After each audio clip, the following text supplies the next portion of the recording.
We have never seen in modern history this speed of starvation ever. Of course, this doesn't start in October 7. You can go back multiple points in time. From 2000 to 2023, Israel has a profound degree of control over Gaza. And it's like a faucet that you tighten and loosen.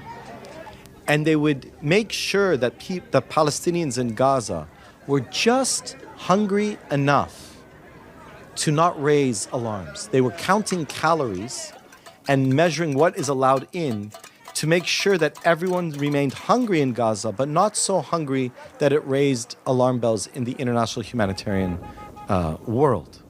So that on October 6th, 2023, half of people in Gaza were food insecure and 80% depended on humanitarian aid. This is an attempt to use starvation to displace people, to kill people, to annihilate people, as an attempt to erase the Palestinians from history and from their land in order for Israel to fully annex Palestinian territory.